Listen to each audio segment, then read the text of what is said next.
মাটি ফেটে ভাগ হয়ে যাচ্ছে আফ্রিকা মহাদেশ, তৈরি হচ্ছে নতুন সাগর। কপালে চিন্তার ভাঁজ পড়েছে ইসলামী বিশেষজ্ঞদের।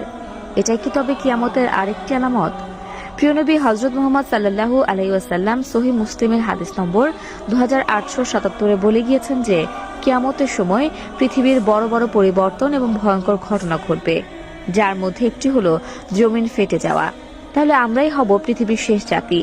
বৈজ্ঞানিকরা আফ্রিকার এই জমিন দুই ভাগে বিভক্ত হওয়াকে কি বলছে, এই সকল ঘটনা নিয়ে সাজানো হলো আজকের এই ভিডিওটি।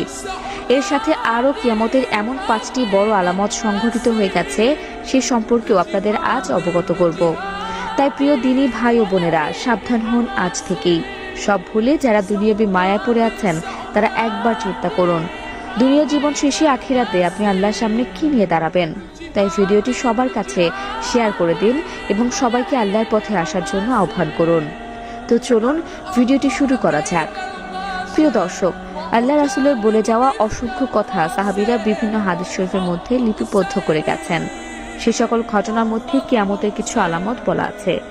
এর মধ্যে রাসূল সাল্লাল্লাহু আলাইহি ওয়াসাল্লামের কাছে হাদিসে যা সহিহ মুসলিমের মধ্যে বর্ণিত আছে যে কিয়ামতের পূর্বে ভূপৃষ্ঠের মাটি খণ্ড খণ্ড হয়ে যাবে, যা আমরা বর্তমানে কিছুদিন পরপরই শুনে আসছি।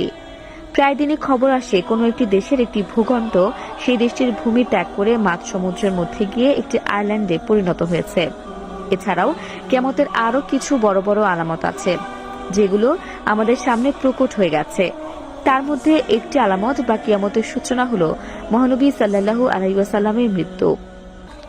হাদিসে আছে, এক সাহাবী মহানবী সাল্লাল্লাহু আলাইহি ওয়াসাল্লামের কাছে কিয়ামতের বিষয়ে প্রশ্ন করলে মহানবী সাল্লাল্লাহু আলাইহি ওয়াসাল্লাম তার জবাব দেন, আমার মৃত্যু যেদিন হবে সেদিন থেকেই কিয়ামতের দিন গণনা শুরু হবে। তবে কিয়ামত কবে হবে তা কেবল মহান আল্লাহ তাআলাই জানেন। এর পরের আরেকটি হাদিসে মহানবী সাল্লাল্লাহু আলাইহি ওয়াসাল্লাম বলেন, নিয়ামতের পূর্বে খালি পায়ে বেদুইনরা উঁচু উঁচু মাকাম বানানোর প্রতিযোগিতায় নামবে। এবং বর্তমানে আমরা দেখতে পাচ্ছি মহানবী সাল্লাল্লাহু আলাইহি ওয়াসাল্লাম খালি পায়ে বেদুইন বলতে সেই সৌদি আরবের বাসিন্দাদের বুঝিয়েছেন, তারা যারা একসময় খালি পায়ে মরুভূমির মধ্যে ঘুরে বেড়াত, তারাই এখন বিশ্বের সর্বোচ্চ বহুতল ভবন নির্মাণে সফল হয়েছে। এছাড়াও মহানবী সাল্লাল্লাহু আলাইহি ওয়াসাল্লাম কিয়ামতের পূর্বের একটি বড় আলামতের কথা বলেছেন, যেটি হলো মসজিদে মুসল্লির সংখ্যা কম হবে এবং এলাকায় মসজিদের সংখ্যা বেশি হবে এবং মসজিদগুলো নানাভাবে চাকচিক্যের মাধ্যমে সাজানো হবে।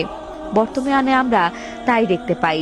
প্রতিটি পাড়া মহল্লায় একাধিক মসজিদ স্থাপন করা হয়েছে এবং এক মসজিদ কমিটি অন্য মসজিদ কমিটি থেকে এগিয়ে থাকার জন্য নিজের মসজিদটাকে বিভিন্ন চাকচিক্যময় তৈজসপত্র দিয়ে সাজিয়ে রাখছে।